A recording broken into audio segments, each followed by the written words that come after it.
Hello, this is Property Matters, a weekly catch-up on all matters property, supported by Fairview International Property Consultancy and auctionproperty.co.uk. We're live every Sunday from 10 a.m, YouTube, Facebook, LinkedIn, and our website, propertymatterstv.co.uk. If you're watching on our website, leave us a Google review, and if you're watching via social media, get involved in the comment section below where you're watching us right now. Email address if you've got some questions you'd like us to address or some topics for discussion, hello@propertymatterstv.co.uk. If you don't have time to watch the whole show, you can get it as a podcast every Monday, 10 a.m, 24 hours after the live broadcast on the platforms you can see over on the other side of the screen. Finally, the show is broadcast across the week on Dilsey Radio as well. So let's say hi to our property expert, Joe Joshi. Hi, Joe. Hi, good morning. Good morning, everybody. Very nice, bright, actually, Sunday morning without a lot of rain. So that's a good start. Not that I worry about the rain, but it's important to know that people do concern themselves. But yes, let's see what the events for the week are. Yeah, certainly been an eventful week. I certainly don't think the conversation here will be as stormy as the last 48 hours in the north of this country. But anyway, that's another story. Let's just talk about property portals, Joe. We've never talked about them on here in 3 years. I'm surprised we haven't. But I'm sure most people will know, and certainly it's become ubiquitous like Google, really. You know, if you want to go and look for a property, you look at Rightmove. But there are other players in the market, of course. There's Zoopla and On the Market. And those generally, I mean, there are others, but generally those are the three, and they're in that order, aren't they? Rightmove right there at the top, then you've got Zoopla, and then On the Market. So let's just talk about that. I mean, is that an improvement on what we used to have back in the day, Joe? Has the portals been a good thing for you, do you think? Yeah, it's a mixed bag now, Paul, to be perfectly honest. With interesting subject to bring on, especially from an agency or an auctioneer's point of view.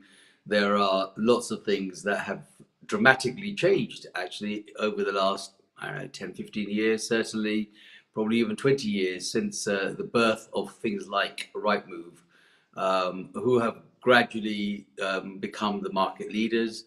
And it's the way people now begin to sort of look at property or search for property as it would be. Back in the days, of course, everybody locally was fired up on local papers, and newspapers have all pretty much been killed. There is the odd 3 or 4 sheets of paper that now fly through your front door. But I remember the days when, the property news or leaders or whatever the competition would have been in those areas was, 40, 50, 60 pages thick. Are full of property, and property was probably in its way its lost leader, because people actually picked up the local newspaper just because they really wanted to flick through the properties or see what the neighbors are doing, or whether it's on the market elsewhere or what's going on. But that's dramatically changed. Of course, Rightmove was one of the first that came into the play. Again, it was a mixture of a lot of agents getting together. From memory, I think it was someone like Countrywide that actually sort of start leading that way. And then others joined, and before you know it, they had a power base in a brand called Rightmove. And Rightmove now is, as you rightly say, is the byword, a bit like Google is perhaps for everyone. If you want to look at property, you just go to Rightmove. Both buyers and sellers begin to sort of look at that as well, and the next generation find it a lot easier because it's everything on the smartphone, and it sort of directs them to what's going on. Has it been a great thing from a property point of view, from a property agent point of view? I have mixed feelings on that, primarily because it is a real chore to try and get your property, your client's property, in the front. Whereas it was very simple back in the days. If you wanted to do is take a whole page for a particular property, and you knew that that was a power tool. Whereas here you are just one amongst zillions of properties, and it's a case of finding what you're looking for. And if you don't have the right postcode, hypothetically, or the right type of property, or you're not paying through the nose, and sadly, that is the key. I think the problem is that a lot of sellers don't really appreciate the amount of money that Rightmove actually charges individual agents, and that's it breaks the bank, to be perfectly honest with you. But it's a case of no choice now. Either you join them or you beat them, or are beaten, should I say, not even beat them, you're beaten. And to beat them, there has been many chances by other people that have tried. And whilst Rightmove was at the forefront, back in the day, there was lots of little people who all came to the market as challengers, and those little people then became Zoopla fundamentally because it came along and just sort of cleaned everybody out and took all the other brands, all the little people under their belt, and became the second most powerful um, uh, portal. And of course, recently we had another chap or chaps, should I say, that came to the market and lost their shirt. They gained a lot of their money. In fact, they gained their wealth through another company called Purple Bricks, which of course got sold off for £1 in the end after being worth several billions of pounds. And the owners of that came into the market with a brand called Boomin, and that also closed down a few months back as well. So Rightmove does have really the edge over everybody else. And of course, the reason why we are having this discussion because the recent acquisition by CoStar of On the Market, which actually was created for and by agents, primarily as a competitor to Rightmove, saying that what, they charge too much money and we just don't make enough money. So to give you an indication, those that are listening and viewing us, if you think that Rightmove is free, it's definitely not. It's a cost per branch. So imagine having 6 branches or 10 branches. We're talking about probably about £2,500 to £3,000 per branch per month is what they charge. So, if you've got 10 branches, that's nearly £30,000 in the month before you even open the doors. So it's a lot of sales, a lot of house sales that have to happen. Over and above that, of course, you've got your rents and staff and other bills and costs. So, whilst one thinks, oh, yes, agents make a lot of money, trust me, that is not obviously the case. It's just that's what their speciality is. And people like Rightmove, knowing full well that they have the power and they have the attention of all the buyers and sellers, control us. Now, that wasn't the case in the newspapers. You could negotiate with the newspapers, but you can't negotiate with Rightmove. It's like our way or, the highway. So yeah, I suppose there's always a welcome of someone like On the Market, who has now got a lot more money thrown at them to go and give it a change. I suppose the good thing, if there's such a good thing in this, is that On the Market has been now established for 10 years plus. So it's got its own legs, where something like Boomin was coming in to do a boom and bust. They want to come in, throw loads of money at it, and hopefully knock them off the pedestal, and then be the champions. But they didn't have any longevity and realized that there's just no way that overnight you're going to do this. Rightmove is now, I'm pretty certain, 25 years old. And the good thing about On the Market and perhaps someone like Zoopla is they have got legs. So they are right there. They're in the race always. Not quite making the front line, but you never know. The interesting thing is that the intention of On the Market right at the beginning, as you rightly say, was to sort of rebalance the books to say that this is more about helping the agents and helping customers as well, rather than just dominance of one particular brand. But the truth of the matter is, looking at the facts, that actually On the Market just didn't get the traffic, the consumer traffic that it ultimately needed to ensure its success. And whilst they took a little bit of market share away from Zoopla, they just didn't manage to dominate in terms of people viewing, because at the end of the day, the customer thinks that Rightmove's a great thing because they can go on there, they can look, and they can look at how much their similar properties go for around the corner. They can look at what their property sold for 10, 15 years ago, that kind of thing. So there's lots of things that they love about that portal. And you wonder why, if somebody was going to go up against, say, Google, and become the dominant search engine, they'd have to have some incredibly deep pockets. And the suggestion is that even if On the Market get there, guess what? The prices will be the same as what they are on Rightmove right now, because they want their money back. because it's no Oh, longer run by agents, it's run by an investment company.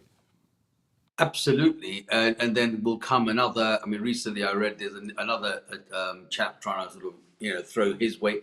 Our problem as agents is that, we are driven by people like Rightmove, and they know that they know that we need that. So it's a supply and demand, just like our game in property. It's always the same.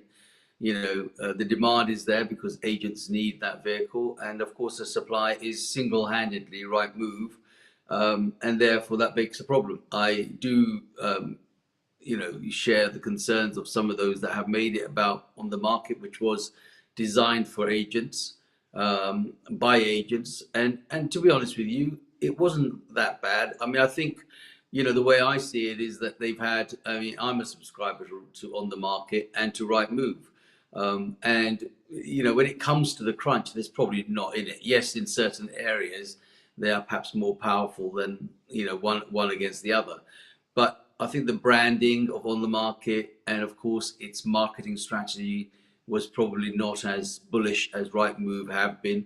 But then Rightmove have been charging a lot of money and their pockets are full, full to the brim for cash that they can actually throw every year. I mean, every Christmas, every season, every game, they are running adverts on national television and being in front of people all the time. And I think that's what they say. But they also know that the agents just can't. We do go away, but we tend to want to come back primarily because our traffic slows down from other sources.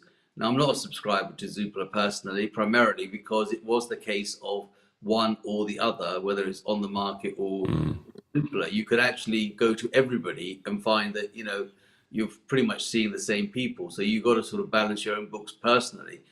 But Zoopla will come in constantly and say, we'll do X for a 2 or 3 or 4 months, and then it's back to the thing. So I agree with you. It's going to be that On the Market, they might be okay for another year or so, maybe 2 at the max. And yes, they will want their money back, and that means pushing the prices up. And they'll come back to us saying, we're giving you X, now we need to charge you X for it. And so the story goes on. It is about the world that we live in now. I think the biggest thing that I would say to any agents that are listening, is that you've got to put a value on yourself. You've got to start to say to yourself that if you got to pay the silly monies to advertise, then unfortunately it's a bit like the same old story. The end customer also has to start to pay, and you can't afford to continue to do things for pretty much next to nothing just because you want the instruction. You've got to put a value on yourself. And of course, there's always people like Purple Brick who come along, Strike, people like that who come along and say that they can do it for free. But look at the evidence. Purple Bricks came in and said that all of that, the people that wanted to make the money made the money, but at the end of it, it was only sold for £1. And so there is a message in the song that if you do things the right way, you will continue to do it. There's always going to be someone who thinks that they're smart and comes into the system, but I've done this now for 43 years of my life, and if you do what you're doing and you provide a good service, then I think people go beyond the fact that whether it's on Rightmove, On the Market, or Zoopla. Actually, they buy you first. They don't actually buy those products first. They buy you as an individual first, and it's you who then tells them, "Oh, we're on Rightmove, or we're on Zoopla, we're on the Market, or whatever else other portals that you tend to want to do to show that you are able to get the sale through." But it might be that you've actually never had to go onto them because your own database has got the buyers right inside there, looking in those areas. Bank of America says that Rightmove has 86% share of consumer engagement, which is phenomenal. They call them a major market leader. So CoStar have said to bust that, they're going to spend $46.5 million in the first year, and then they're going to outspend Rightmove in the long term. So is that enough, do you think?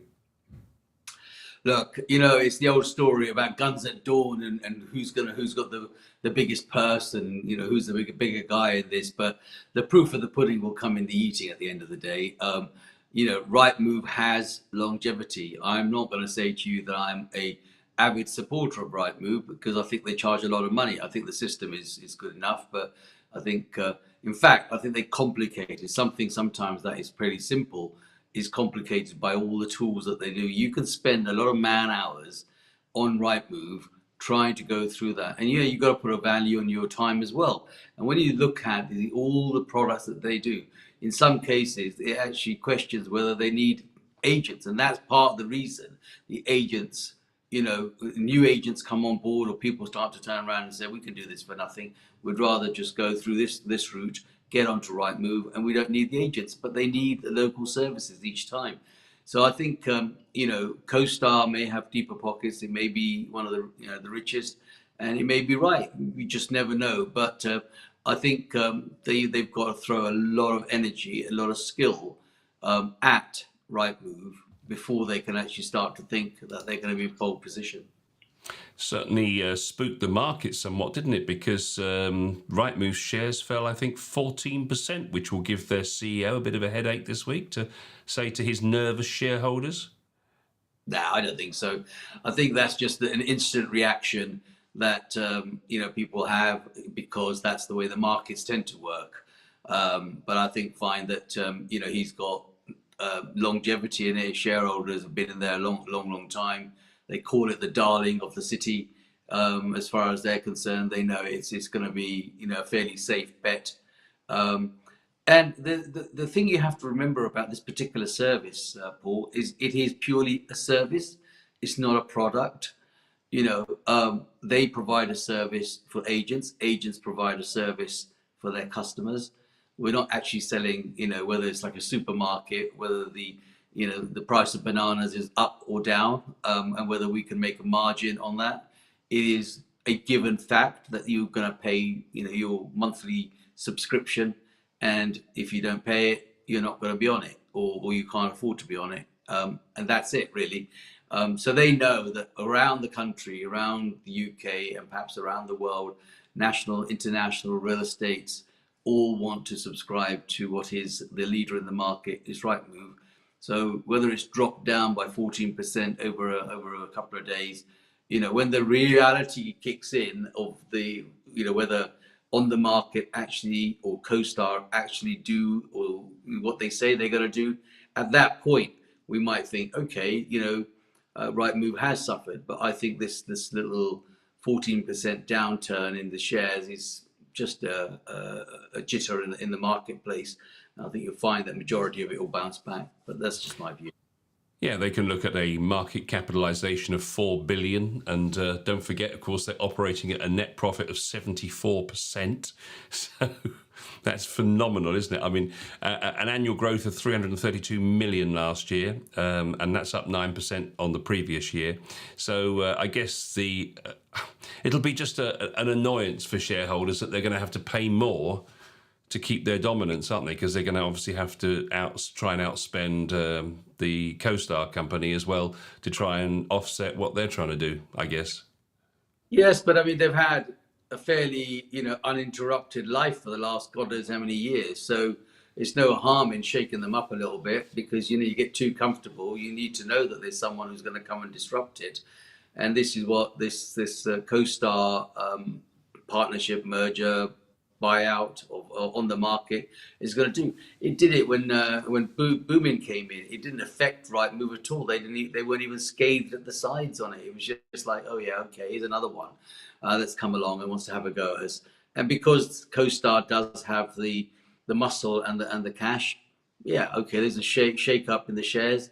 But I think if they don't, do what they've said on their messages, then it won't be long before they get their money back at Rightmove and the shareholders. So it's I don't see it as a major issue. If I was the CEO, I would just think, well, that's fine.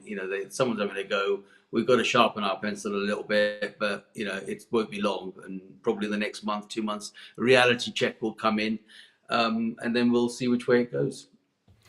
Interesting to read some of the industry comments on this story across the week. It's been a very popular story with the industry, obviously, and there's Yeah. quite a bit of suggestion that actually the quality of the leads, you don't see as many leads from on the market as you do from Rightmove, but the quality of those leads is actually better with on the market, generally speaking, than it is with Rightmove. Do you think there's some element of, I dare to say it, but fake leads maybe? It could be, but I mean, you have to remember this. First of all, it's the old adage here. If you're serious about something that you want to do, you will research the market and you will look at everywhere. When you've got tire kickers, then tire kickers will go to Rightmove because that's the one that they go to, and they may make an inquiry on something that they think, oh, that could be, it's a dream, it's possible, it might be, might not even be in their budget. So you would have perhaps more leads, but out of those leads, you might get quantity over quality. Whereas someone who's gone to on the market or perhaps to the second player, someone like Zoopla, you might find that they are actually serious about it because they're not just looking at Rightmove, they are looking across the board, and they might find something there. Now the difference is that when I subscribe our stuff, our Fairview International part of it subscribes to On the Market, and Auction Property subscribes to Rightmove. And it's no good me doing all of the things at the same places for each one of them, because ultimately what I've done is shared it. But I get a good number of leads from On the Market, and most of them are relatively good quality leads. We get as many leads for auction property from Rightmove, but a lot of them are, just give me some details on this, or I'm looking at this. So I feel that sometimes they are more tire kickers than just actual buyers. So there could be some element of truth in that discussion. Sure. And of course, at the moment, nobody's doing particularly well out of the housing market, because obviously the market is somewhat depressed at the moment. And the autumn bounce that you've often talked about, Joe, on this show hasn't really happened, it seems, according to the latest figures at least, despite indications that inflation and interest rates may be heading in a more positive direction. Fresh data from Landmark's newly created Q3 residential property trends report shows a subdued market as the usual post-summer uplift failed to materialise. Continued market uncertainty and affordability issues have had a continued impact on sold subject to contract, or SSTC as we love to call it, in the last quarter, with September seeing the biggest negative variation to the pre-COVID benchmark of 2019 so far this year, at 49% down versus 2019 levels. Similarly, this muted cross-market picture can be seen at valuation stage, with valuation volumes falling and failing to improve, 38% down on 2019.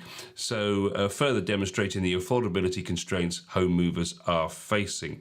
However, despite all the overall picture of a flatter market, supply remains relatively healthy as we head into Q4. Listings were 3% higher than 2019 benchmark levels in September. So basically, just over a third down on 2019, it seems, this year. Yeah, so I'm still optimistic, as much as I hate to sort of want to go against the trend, that we will have a bit of a bounce back on the autumn market. I think the reason why the autumn market has still been a little bit slower, first of all, let me just give you an indication of what the process of the year has become. There was a time back in my early days when we knew that certain sections and certain times of the market things would pick up. For example, we know that, or we knew, should I say, that we would come into January and really it would be the first week of February you would start to see some shoots of the market towards even end of January, beginning of February. And then, of course, that would be okay to March. April, whenever the Easter break, then you have a little break, and then it'll be okay until the summer school kids holiday, and then it will just die. And then your next market will be September, October, which will be now the autumn market. Kids go back to school, and so forth. That has changed dramatically. We have to, as agents, do now probably 1 year's work in probably about 4 months, maybe even 5 at the max. And the reason for that is that, first of all of this technology has allowed people to be more fluid. There isn't about the paper coming out and seeing what comes out on Thursday and Friday. You want to be making the appointments, and Saturday you want to go out viewing. That is just not the case anymore. It's very much smartphone, do it as I see it. Lots of things can be done virtually. People do the viewings of virtual tours, etc., etc. So that has changed. The second thing is there are now more bank holidays than birthdays ever. And in some months there are 2 to 3 bank holidays, and those bank holidays now result in people having time off to travel.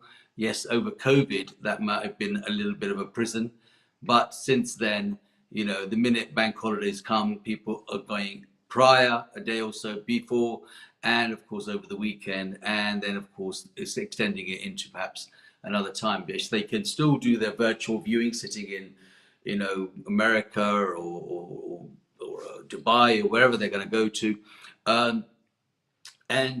So the whole of that situation has been completely changed. So we don't have the said, and when people talk about the autumn market, the summer market, the spring market, all of those things, they are no longer really the market markers as far as I'm concerned, because it's just been taken right out of context.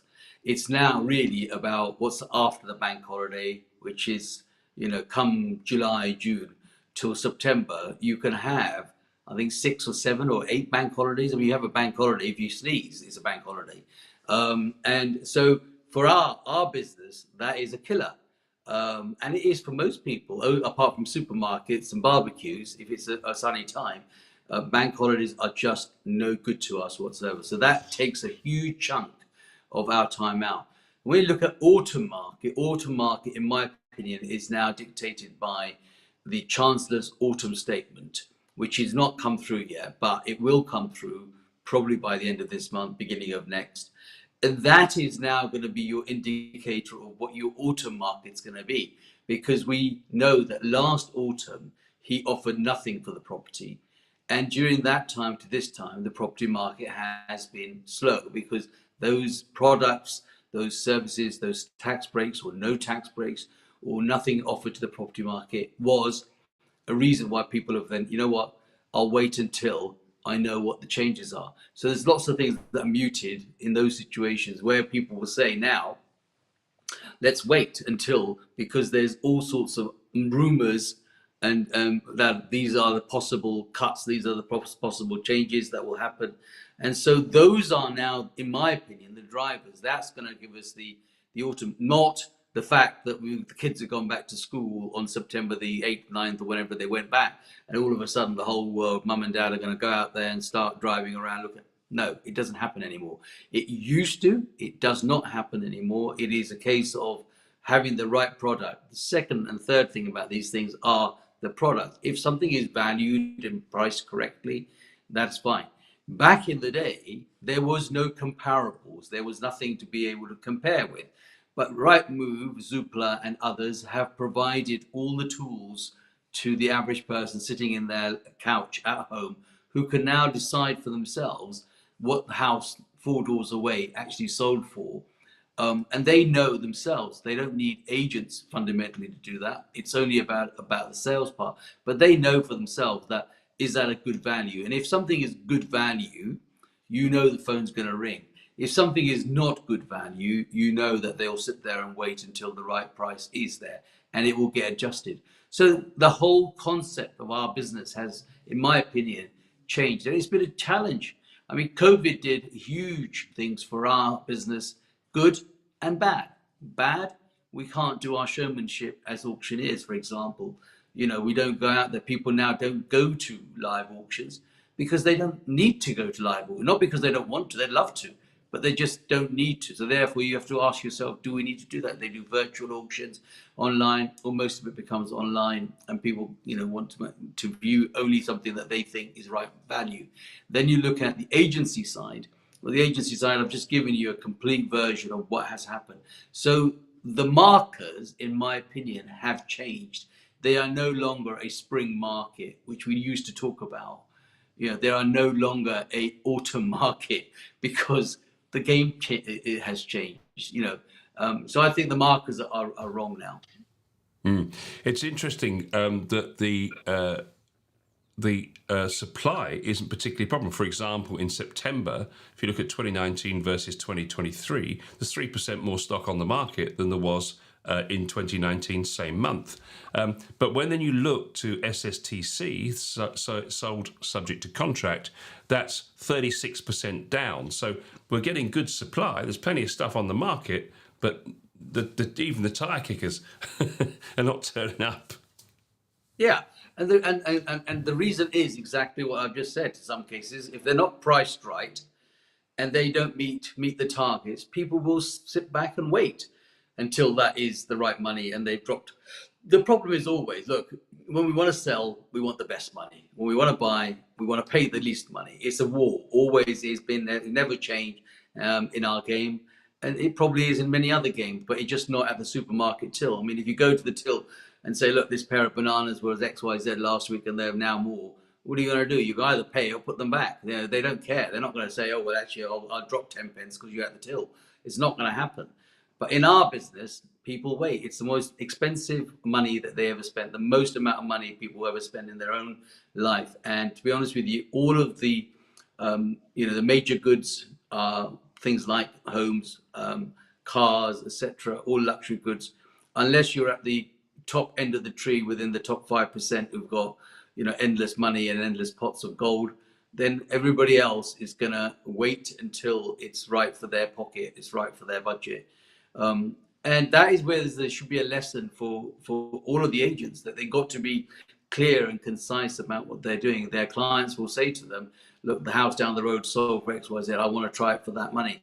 But just remember, when that happens, is that you are paying for the privilege of taking something on at perhaps a high price, because you're going to pay your 2.5, 3 grand a month to Rightmove and all the others irrespectively. And so that's why I say that the reality check should be with the agents more than anything else, that they need to do that. If they do their work right in the first place, of course they should sell those properties, and there should be more sales as opposed to just lookers. It's just a vicious game, and it changes all the time. But then that's what makes it interesting. If I could have had a penny or even a pound for every person that said to me, "When's the right time to buy?" Now's the right time to buy. There's never a right or wrong time to buy. It's about what fits your pocket and whether it fits. Because when you look at it and go, I wish I'd bought that then, and I could say, for every pound, I could say, I wish I'd done this, I wish I'd done that. And customers come and say, we should have listened to what you said, we should have taken that offer at that time, or we should have done this, we should have done that. It's that's salesmanship, isn't it? That's our world. And I suppose in a way it's also the challenge, it's the thrill, if you want to call it that, in trying to see if we can beat the clock or beat the situation. But that will not, change. That will be forever going forward. But yes, through the fact that we discussed portals, through that, there is availability of knowledge to even the most, layman person, if they wanted to go through and understand that. It's just understanding what it is.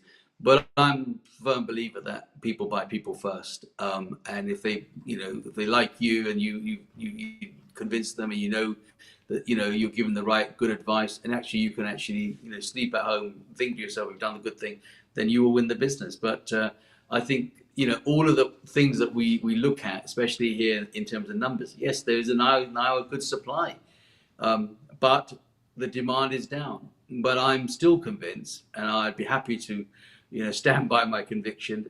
Let's have this discussion once the autumn statements happen, and let's see what the market and the papers do and say, and we will have that discussion. It's not going to be long. I'm sure over the next 2-3 weeks that will happen. Indeed. Now, final story this week, I'm going to mention the P word, and it's not property. It's politics.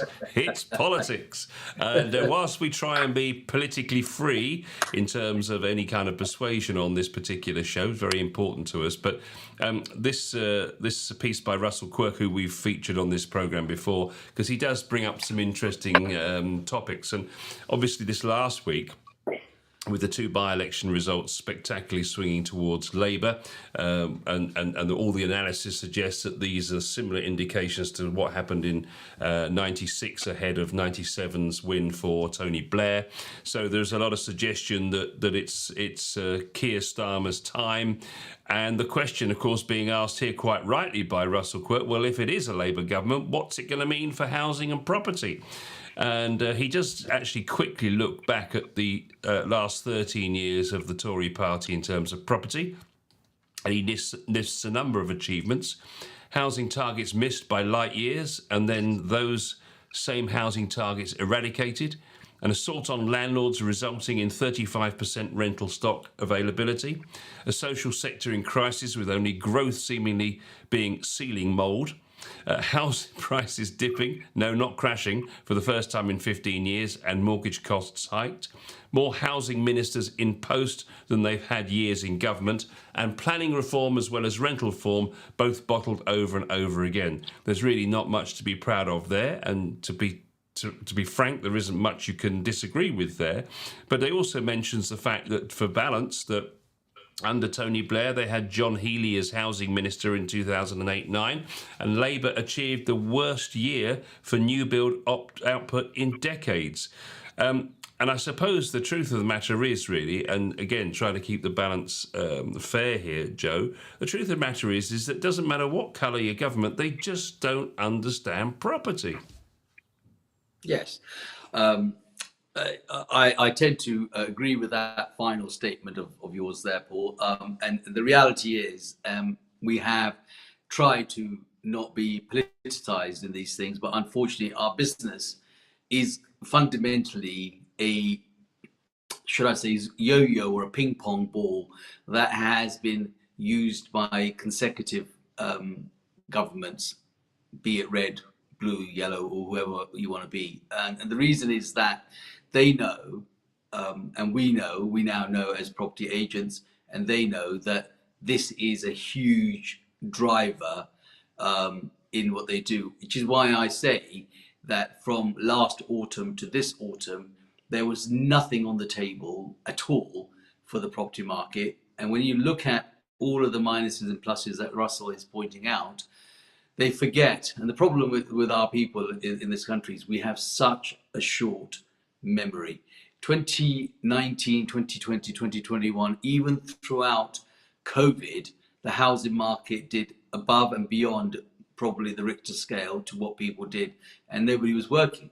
We weren't even allowed to go out to work for that period, and yet the housing market increased nearly up to 25% in that period because everybody was, running for space. The race for space was a byword. We were all leaving the cities, So the governments, and whether that was sort of true or false, and I understand that we all lost lives and we lost friends and family and so forth, but someone is playing us somewhere, and they played us on the basis that COVID came along, we were all locked down at home, yet the housing market somehow did really well. And people forget that that's what they did. They only remember now that there hasn't been something happening this year, and the rental market has dropped. Landlords are fleeing the market very quickly, and so forth. We don't know that there is a hidden agenda in the background. I believe there always is a hidden agenda in the background. Maybe they want some of the oldie goldies to be moving on so that they haven't got, and that could be a reason why the pensions, and there's loads of other reasons why people could say that this is a change that is going on. But I think whether it's blue or red, I'm not sure that we are going to probably end up jumping out of the frying pan into the fire.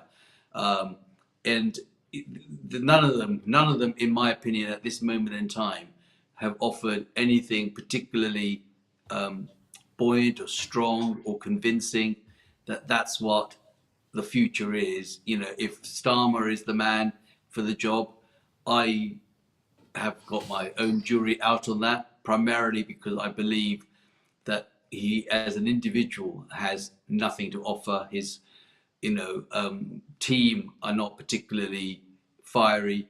They refer only to Tony Blair because that's the only time that they had someone who grew a pair and went out there and said, "Look, we're now New Labour, and we're now going to go and do this, and we're doing that." So, that's the history of Labour. Equally, what has happened in the Conservative Party is, to be honest with you, quite abysmal with the stupidity of, or the number of housing ministers, the number of prime ministers that we've had. Some not even elected. I mean, most of them have not been elected. They've just been sort of chucked into the job. There's a complete mess. I'm not sure going forward that we would actually do any better by making a change. And if we make a change, it will be just because, for the sake of making a change, because we've just had enough and said, "Oh well, let's give this other chap a try because he's worth giving a go." And so there's lots of things that they've got to take into consideration. The target of housing is just, I don't even know why they set targets. They're not going to do it. It hasn't been done for last 15, 20 years, and it's not going to get done now. There's too much red tape. One of the problems I find is that most of these people have got stock internally, and they keep, putting that aside. They've got lots and lots of properties that are not being used, that are lying derelict, that they could actually reinvent, rejuvenate, and put back out and actually hit the targets probably quite well. But it's always the same old story. The grass looks greener on the other side. Let's look over the garden fence before we look at our home and realize that we have got stock. And sometimes we have that. We have that in our businesses, that our own database sometimes has the buyers that we want. It's just that we always go to the new ones primarily because they come up front and they've made a lead today. They've requested it. But if you sometimes look through your book, and you, as they say, look through your black book, you probably find a buyer that's been waiting there for the last 2 months, who's contacted 2 months ago and says, he's in a position to buy and doesn't buy. So I think that, there are some elements of what Russell says is true, but what Russell is pointing out, in my opinion, is that there's no difference here. None of them are going to do anything that they are promising or they believe that they're promising to do, until they get their sort of home in order. And property is their ping pong. We know that. Over the years, over my years in the business, it's either been interest rates, stamp duty, help to buy schemes, take away all of those, then they come back again in another disguise. It's constant, because that's what they play with. They play with our minds. They know that the people want to buy. That's the ultimate game, and they will do whatever is necessary to make that happen. He says that politicians don't understand housing, and worse still, the civil servants that come up with the policies to make the politicians look good, they don't understand it even more. Just to look at what Keir Starmer's suggesting, 1.5 million homes to be built over 5 years, reform of the green belt to strip out the bits that aren't green and relabel them as grey for development, planning reform, including more power to devolved mayors and fast-track approval of brownfield sites, the biggest boost to affordable housing in a generation, first dibs on new developments in new towns for the first-time buyers. But the truth of the matter is that actually, when you think about it, number of homes being built, well, they're being built by private companies. So actually, any prime minister of any colour doesn't really have any control over that target anyway, does he? Or she? No, they don't have a control over that target, but the measures that they take in making sure that those builders want to build, be it cost of borrowing, which is currently a major issue. I know, and I speak to quite a lot of developers who have got properties on their books they would like to develop. But first of all, the build cost has gone so astronomically high. There was a time when I was quoting probably 100, 110 pound a square foot to build. That is now probably more like 200 to 250 pound a square foot to build. So when you actually equate all of the other inflation, all the other costs that have gone up, including in build cost, is interest rates, there are sites sitting there that they just cannot afford no longer to build. And the question is whether they sell those off, take a loss, or sit. And no government is going to turn around. I mean, if they're a smart government, they will probably say back to all those people that are holding those sites with planning permission, say, right, you build them, well, we're going to give you a special rate because we need the housing, you know, and we'll cover that over the next 10 years or something. But they're not going to do that because they can't afford that. They do that for one person. They've got to do that for a million people. There's loads of developers and builders out there that own sites and hold sites. So whilst they are not directly the people that make that decision for them, indirectly, without them making the changes in policy, and the costs, in conjunction with the Bank of England and other lenders and other banks, then the answer is that we are going to stay at a stalemate, and there's nothing that you could do it. If you were a builder or a developer yourself and you held on a piece of land that is got some value, but you just can't afford to build it because the build cost has gone up and the borrowing of the money that you're going to do has gone up, you're not going to build it. You can't afford to. You're not making a loss, are you? You're not going to do that. And so therefore we will remain at a stalemate for perhaps another 2 or 3 years. So it doesn't matter whether red or blue comes in, it's going to be the same. A smart government, is that like a smart motorway? Because we know what happened to them. I mean, there you go. You see, there's no such thing as that, is it? I'll leave you with the quote from Russell. It's rather good. He says the choice between Rishi Sunak and Keir Starmer is like having to choose between death by firing squad or drowning. Like I said, it's one of the same. And on that bombshell, let's leave it for this week. Thank you very much indeed for watching Property Matters.